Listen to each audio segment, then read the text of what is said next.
العيلة المسمومة. العيلة دي بجد سامة.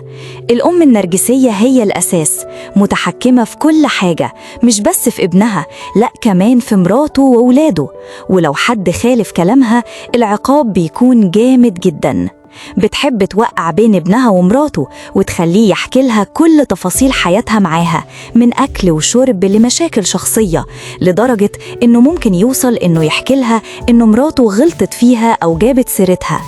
هي اللي بتدير بيت ابنها وتديله التعليمات وهو ينفذ من غير نقاش.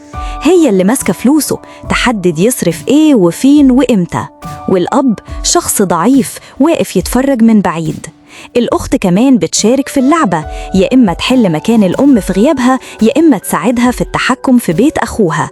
والابن طبعا يسمع كلامهم وينفذ. في الآخر بيتكون مثلث: أم نرجسية، أخت نرجسية، وابن اعتمادي أو نرجسي صغير في إيديهم. الضحية الحقيقية الزوجة وأولادها، مطلوب منهم يتحملوا، مطلوب يسكتوا مهما تشوهت سمعتهم جوه العيلة، مطلوب ما يعترضوش حتى لو اتفضحوا قدام الكل. مين هنا عانت من حماتها النرجسية أو أخت زوجها المتسلطة؟ مين شافت حياتها بتضيع بسبب تدخلات أهل الزوج؟ مين جوزها كريم جدا مع أهله وبخيل جدا عليها وعلى أولاده؟